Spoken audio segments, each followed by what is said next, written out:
We go to the News Radio 102.9 KARN Newsmaker line now. It's an honor to welcome our next guest, Dr. Tony Seupaul. He is a Stanley E. Reed Professor and Chair at UAMS, Emergency Medical Physician, and Chief Clinical Officer at UAMS.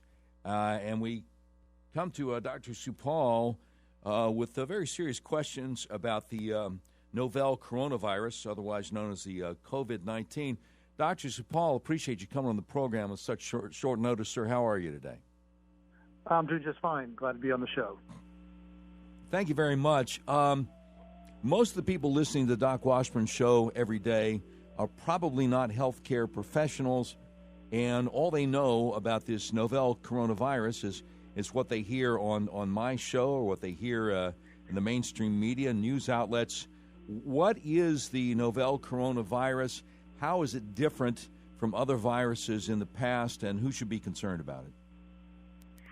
Yeah, that was a great question. So this novel coronavirus is part of a family of coronaviruses that have been around for a very, very long time. I imagine that the majority, if not all, of the listeners of your program have been infected with a type of coronavirus at some point in their life. It is that common. But this new virus, or COVID-19, is a variant of that family of viruses, similar to what we've seen with the flu in past years. If you recall, we have a flu season every year, and some years are better than others. We've had scares with the H1N1 flu virus, as well as the swine flu and other variations. So to a certain degree, what we're dealing with here is a new version of an old virus. This is a new version of an old virus. You mentioned the H1N1, and I think when that kicked in, maybe in 2009, something like 1,000 Americans died from it before, if I understand correctly, the government really swung into action. How is this novel coronavirus different from H1N1 or SARS or MERS or Sure. Any of those other viruses, and why do you think the response is different? That's a great question. I think the honest answer is we don't entirely know fully how different this is. Although there are a lot of variations here that we need to consider. The first is that the media attention and social media today is far different than it was when the H1N1 epidemic hit. And so people are certainly much more aware of what is going on, whether it's appropriate news or inappropriate news, and certainly there's a lot of fear around this virus. But initially we thought that the mortality rate for this virus was really high. The issue with those numbers is that we didn't have testing for the specific virus until recently, and so it's kind of hard to tell what the math really is on this. So if there are a lot of people out there with coronavirus that aren't that sick, they're not going to go to the hospital or see a physician and get diagnosed, and they do just fine. And what it seems to be, at least based on the most current observations, is that similar to flu, the people that are most affected by this, having harm or dying from this, are those that have already either a weakened immune system or are older with multiple other medical problems. And this seems to be a pretty consistent impact from viral illnesses like the flu, and in this case, the novel coronavirus. Well, now let me ask you about that. As we have the news yesterday that the entire country of Italy has been quarantined. We have news today that just a little bit ago, the governor of the state of New York, Andrew Cuomo, announced that they are apparently going to quarantine the town of New Rochelle, New York, a suburb of New York City, but apparently not until a couple of days from now. That's kind of odd. And we have Dr. Anthony Fauci, the head of the, my goodness, I don't remember the name of what he's the head of is so long, but something like the National Immunology Center, and he's had that post since the 80s, saying that, if you're elderly, and by elderly he means over 60, and that's no offense, he's 79 himself, but he would recommend people over 60 kind of avoid being in gatherings of other people, think twice about getting on a plane, and definitely avoid cruises. Do you like the kind of response that we're seeing from the president's team? Do you like does the response of the Italian government or the governor of New York make sense in dealing with this?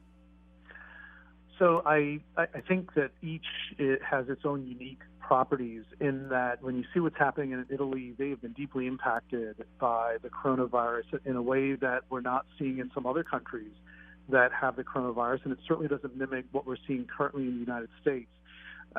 So I think for Italy, that may be very appropriate. In terms of what's happening here in the United States, there's still a lot that we need to learn about this virus. And so taking appropriate precautions, I think being safe is always appropriate. In terms of older adults aged 60 years or older, what we know is that of the deaths in the United States and the deaths around the world, it is disproportionate in that cohort or that group of individuals. But again, we see this with flu and other serious viral illnesses because our older populations tend to have other medical problems like heart disease and stroke and diabetes and so forth. And so the impact that a viral infection will have on those populations can be more significant than, say, a 17-year-old or 18-year-old college kid who's otherwise healthy. Sure. So the truth is probably going to be somewhere in between what we're hearing from experts like Dr. Fauci, what's occurring in New York City, or I'm sorry, not New York City, but in areas in the state of New York.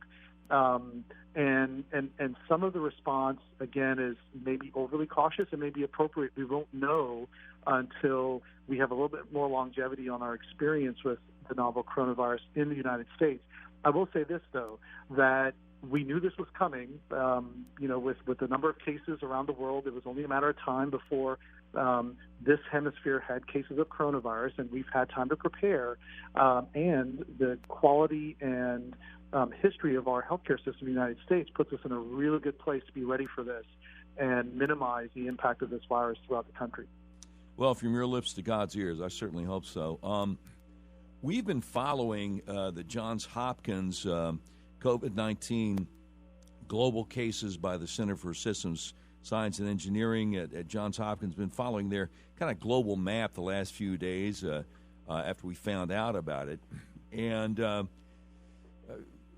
is one of the concerns here that, the good news, bad news, I guess, from what I'm understanding, from what I'm hearing, is the good news is it's not that contagious unless you're elderly or have some underlying pre-existing medical conditions. But the bad news is that it's very contagious. Is because Sunday morning on Fox News, Sunday, Dr. Fauci said at that point there were somewhere between 300 and 350 cases in the U.S. Now the Johns Hopkins map 2 days later says 804. Is the concern here that even though most people aren't going to die from it, that it is quite contagious? Yeah, I mean, it appears that is the case.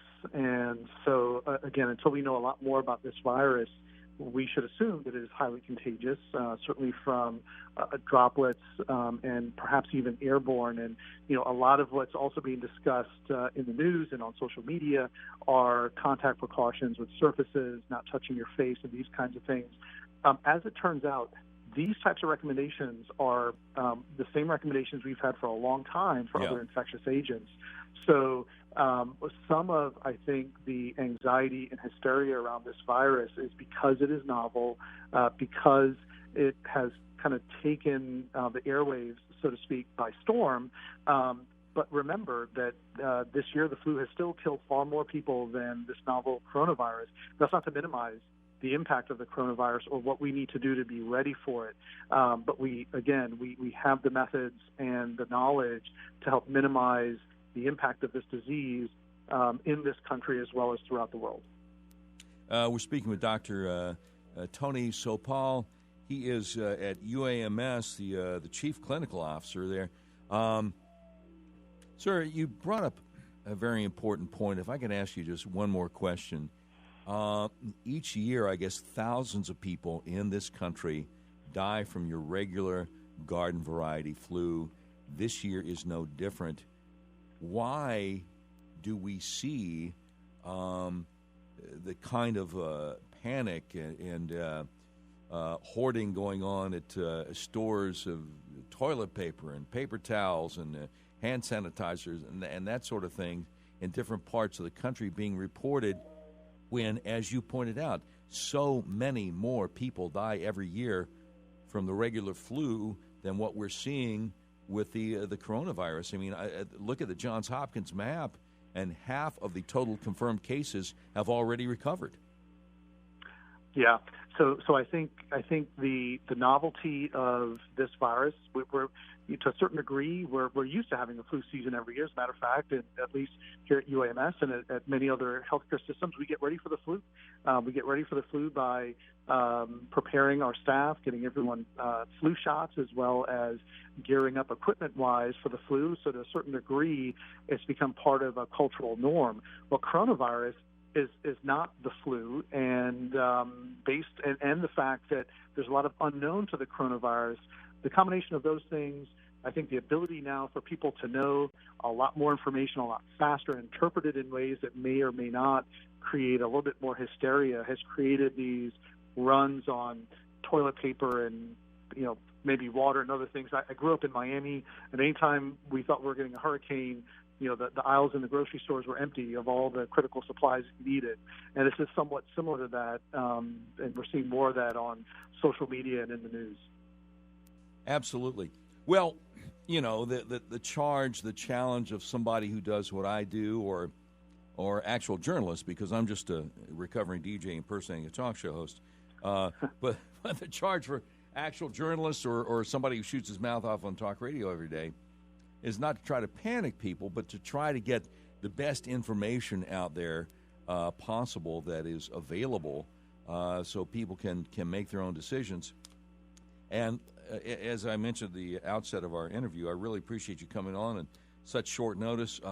Dr. Tony Seupaul from UAMS, Chief Clinical Officer. Sir, we appreciate you coming on. Obviously, we don't think coronavirus is probably going to go away anytime real soon in the short term, so I'm sure we would love to have you on again at your convenience.